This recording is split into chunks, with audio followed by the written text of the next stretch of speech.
عید with دید جو ہے نا سبحان وہ اللہ، ہم کوشش کرتے ہیں جناب. کیا بات ہے، عید ود دید. جی الحمدللہ. واہ. تو وہاں پہ جناب اپنا حاضر ہوتے ہیں, سب بھائی بھی ساتھ ہوتے ہیں, قبلہ حضور کی زیارت ہوتی ہے, اور پھر لالچ ہوتا ہے اندر کہ وہ قبلہ اس دن خاص شفقت فرماتے ہیں کہ وہ مسافر کے ساتھ ساتھ سینے سے بھی لگاتے ہیں. سبحان اللہ. تو ہمارے لیے وہ لالچ ہو جاتا ہے. ویسے تو الحمدللہ کئی مرتبہ آپ نے شفقتیں کرم نوازی فرمائی ہیں.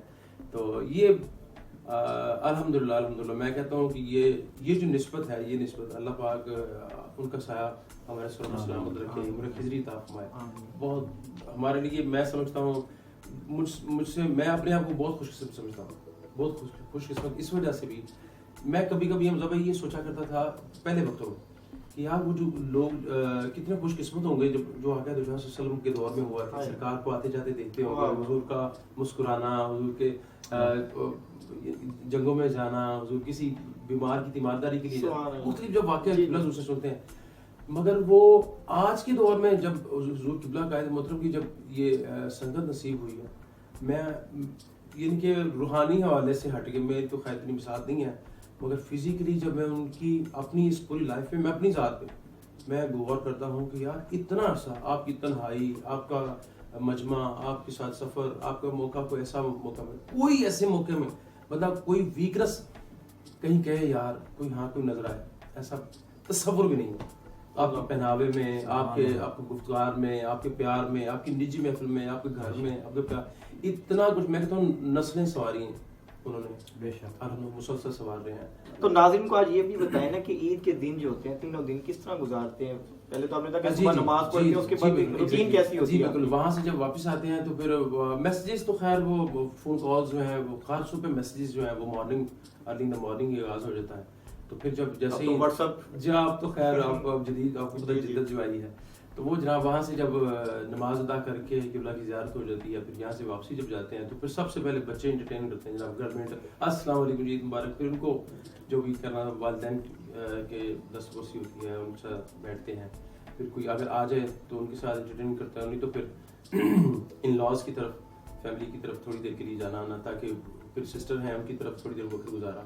پھر ملنے ملانے کے بعد پھر خاص طور پہ پھر جب تقریباً کوئی ظہر کا وقت ہوتا ہے تو پھر جو موبائلز پہ کالز ساتھ ساتھ چلتی رہتی ہیں, مگر خاص طور پہ موبائلز پہ کالز جو بھی جوابات وغیرہ وہ ان کو رپلائی جو ہے وہ کرتے کرتے پھر الحمدللہ ایسا وقت. مگر وہ یہ ہے کہ کوئی دن اس طرح کا ہوتا ہے, کوئی نیبرز میں سے آ گیا, کوئی ادھر سے آ گیا, کوئی دوست احباب, کچھ دوست ملنے کے لیے آ جاتے ہیں, پھر ان کو ٹائم دینا الحمدللہ. تو ذہین بھائی آپ کا جو آپ تو نعت خوان تو ہیں اور اتنے فیمس نعت خوان ہیں پوری دنیا میں, لیکن آپ کے جو دو نعتیں آپ نے پڑھی ہوئی ہیں, ایک تو قصیدہ بردہ شریف, جی جی, اور ایک آپ اپنے جو اسلام پڑھا ہوا ہے اس کی طرف بتا دیں تھوڑی سی بیک گراؤنڈ کی. ہماری تو ادھر بہت سنا جاتا ہے اس کو. بہت شکریہ جی. میری بس یہ شروع سے یہ کوشش رہی ہے, میں میرے اگر البم یا کوئی ریکارڈنگس اگر آپ دیکھیں تو وہ تھوڑا ٹائم لیٹ آتا ہے, کوئی 2 سال بعد, کوئی 4 سال بعد, اس طرح کا ٹائم لگتا ہے. میری کوشش یہ ہوتی ہے کہ تھوڑا کریٹیو کام, کچھ تھوڑا سا جو اگر پہلے جو کر چکا ہوں اس سے کچھ بہتری کی ضرورت. تو یہ قصیدہ بردہ شریف حضور قبلہ سیدی شیخ الاسلام قبلہ, آپ مجھے یاد ہے کہ آپ پسند فرمایا کرتے تھے, آپ سنتے تھے, حماد بھائی ایسے سماعت کرتے تھے. تو ہماری کوشش تھی, ہم نے اس کو تھوڑا سا ویریشن کے ساتھ کچھ کیا. تو جیسے ہی ہم نے وہ ریکارڈ کروا کے, مجھے وہ بات یاد ہے, اس لیے میرے لیے وہ قصیدہ بردہ شریف کے بارے سے بات کر رہا ہوں. عالمی میلاد کانفرنس کا پروگرام تھا, اس پہ ہم نے لپ سنگ کیا. ٹھیک, تو جیسے لپ سنگ کیا تو ہم نے اسی طرح پروگرام کر کے واپس اگلے دن قبلہ حضور کے یہاں پروگرام ہوتا ہے. تو جیسے ہی میں پہنچا ہوں تو حسین بھائی بہت شفقت فرمائی, پہلے مجھے دیکھتے فرماتے ہیں آپ کو بہت مبارک ہو, پوری ٹیم کو بہت مبارک ہو. قبلہ حضور نے کل فون کر کے اسپیشل فرمایا کہ میری طرف سے مبارکباد دیں, ان سے کہیں بیٹے میں آپ کے ماتھے چومتا ہوں, میں آپ کو سینے سے لگاتا ہوں, آپ نے کمال کر دیا. وہ تو خیر جو ان کے الفاظ تھے میں بتا نہیں سکتا. تو مجھے پھر کچھ عرصے بعد ڈاکٹر حسن صاحب آپ کے ساتھ ایک نشست ہوئی, اس موقع پہ آپ نے فرمایا کہ ابو جی قبلہ کی وہ قصیدہ سنتے ہوئے فرمایا کہ اس طرح کی وجدانی کیفیت تھی میں آپ کو بیان نہیں کر سکتا. پوری فیملی کو اکٹھا کر لیا, ہمارے دیکھیں کتنا خوش پڑا ہے. تو ہمارے لیے وہ بڑی عزت اور سعادت والی بات ہے. سلام کے حوالے سے آپ نے بات کی, تو وہ ریاض حسین چودھری صاحب اللہ رحمہ کا سلام, اللہ ان کو درجات بلند فرمائے, اتنا خوبصورت سلام. میں اس حوالے سے اس کو جب پڑھ رہا تھا نا تو وہ مجھے وہ بات یاد آ گئی, شاید پرانے لوگوں میں وہ آپ کو کسی کو یاد ہو, وہ کوئی بھکاری آتا تھا نا دروازے پہ, تو وہ جس گھر پہ کھڑا ہوتا تھا اس کو پتا ہوتا تھا یہ گھر کس کا ہے, اس کے بچوں کا کیا نام ہے, اس کے دادا کا کیا نام, اس کے ابو کا کیا نام ہے.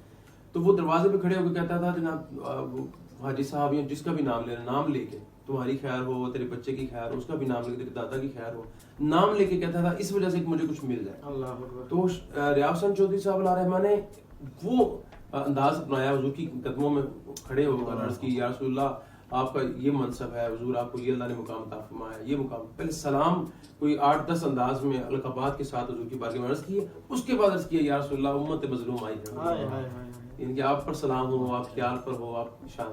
تو وہ الحمدللہ رب العالمین, وہ مجھے حسین بھائی اللہ نے بتایا کہ آج بھی الحمدللہ گھر پوری فیملی کو بہت پسند وہ سماعت کرتے ہیں, بلکہ گاڑیوں میں ساتھ ہیں, اور حضور نے بہت بہت عزت افزائی کی الحمدللہ. پوری دنیا سے وہ الحمدللہ عزت اس سے ملی ہے. تو آپ کا شکریہ, آپ نے اس حوالے سے بھی پوچھا بھی اور پسند بھی کیا الحمدللہ. عید کے حوالے سے آپ کیا پیغام دیں گے؟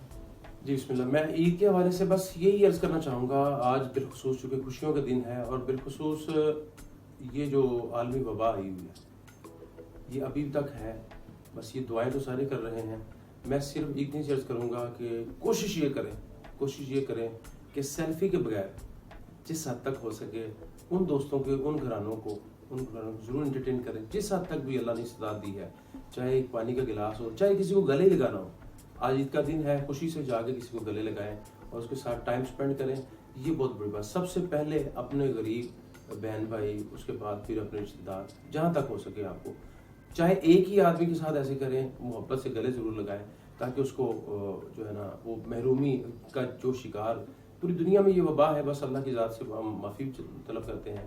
بس میں یہ کہوں گا کہ تھوڑا ٹائم ہی اسپینڈ کر لیں, جس کے بعد استعداد ہے وہ ضرور سیلیبریٹ کریں, جس حد تک ہو سکتا ہے وہ کچھ نہ کچھ ضرور دیں تاکہ وہ بھی خوشیوں کی عید جو ہے نا وہ خوشیوں کے ساتھ گزار سکیں. بہت شکریہ ظہیر بھائی آپ کا, آپ نے اپنے قیمتی ٹائم نکال کے آج عید کے دوسرے دن ہمیں ٹائم دیا. جی آپ کی مہربانی. میں آپ کا اور آپ کی پوری ٹیم کا, حمزہ بھائی انتہائی مشکور ہوں, رحیم بھائی کا بھی شکریہ کہ آپ نے یاد کیا, اور جناب میرے لیے عزت والی بات ہے.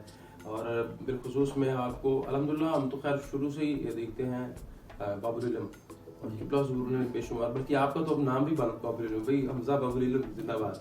تو بے شمار مرتبہ پروگرامس میں بھی حضور نے شرکت فرمائی ہے. اللہ آپ کو کامیابی عطا فرمائے.